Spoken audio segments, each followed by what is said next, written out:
मौजूदा मुख्यमंत्री आतिशी ने कालकाजी से नामांकन दाखिल कर दिया। आतिशी के खिलाफ इस सीट से बीजेपी के रमेश बिधूड़ी और कांग्रेस से अलका लांबा उम्मीदवार है। आतिशी को कल ही नामांकन भरना था, लेकिन कल वो नामांकन दाखिल नहीं कर पाई थी। नामांकन से पहले नया विवाद भी शुरू हो गया है। खबर आई कि निजी कार्यालय के लिए आतिशी ने सरकारी वाहन का प्रयोग कर लिया, लेकिन अब खबर आई है कि एफआईआर पीडब्ल्यूडी के एग्जीक्यूटिव इंजीनियर के खिलाफ दर्ज हुई है। सीएम आतिशी की गाड़ी में चुनाव सामग्री ले जाने का यह आरोप लगा है।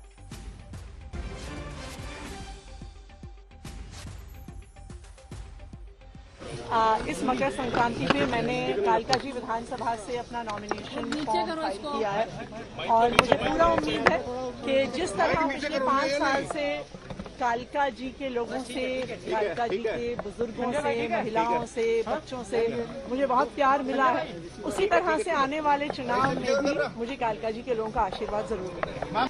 देखिए, पूरे देश ने देखा, टीवी चैनल्स ने लाइव चलाया कि प्रवेश वर्मा जी 1100 रुपए बांट रहे हैं। महिलाओं ने टीवी पे आके कहा कि हमें 1100 रुपए दिए गए कि हम कमल का बटन दबाएं। उसके कुछ दिन बाद प्रवेश वर्मा जी ने ट्वीट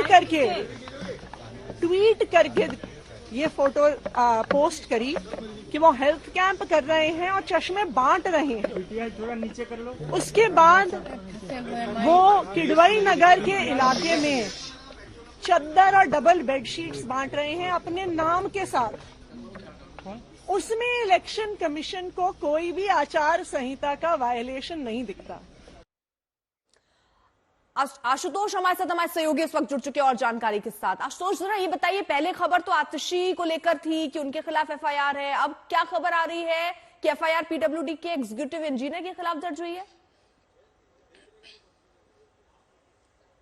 दरअसल जो शिकायत मिली थी और चुनाव आयोग ने आगे जो डीईओ ने शिकायत दी थी वो इसलिए कि आचार संहिता लगने के बावजूद जो पीडब्ल्यूडी की गाड़ी थी उसके जरिए सामान पहुंचा हुआ था और जैसे ही आचार संहिता लग जाती है तब किसी भी सरकारी तंत्र, मशीनरी, यंत्र का इस्तेमाल नहीं किया जा सकता और इसी के लिए जो जिम्मेदार था उसमें सबसे बड़ा अधिकारी जो जूनियर इंजीनियर होता है उसके खिलाफ एफआईआर है। लेकिन जो शिकायत गई है उस शिकायत में आतिशी का नाम है कि आतिशी के लिए पहुंचा था, इसीलिए अगर आप एफआईआर की कॉपी देखें तो वो किसी के खिलाफ नाम नहीं ले रही किसी आरोपी का, लेकिन जो एफआईआर का जो डिटेल जिसमें शिकायत पत्र होता है जिसके आधार पर एफआईआर कन्वर्ट की जाती है उसमें 5वीं पंक्ति में आतिशी का नाम है कि ये इनके लिए इस्तेमाल किया गया था और उसी को लेकर के देखिए एक मुकदमा दर्ज हो गया। आतिशी का नाम उस शिकायत में है। अब आगे जब पुलिस जांच करेगी उनको लगेगा तो आगे नाम जोड़ना एफआईआर में एक प्रक्रिया के तहत होती है, लेकिन आतिशी का नाम उस शिकायत में दर्ज कर लिया गया और इसके तुरंत बाद आम आदमी पार्टी ने उस पर अपनी प्रतिक्रिया दे दी कि देखिए यहाँ कि उन्होंने प्रवेश वर्मा के खिलाफ जब सबूत दिए इलेक्शन कमीशन को कि पैसा, कैश, साड़ी, कपड़े, चश्मे बांटे जा रहे हैं,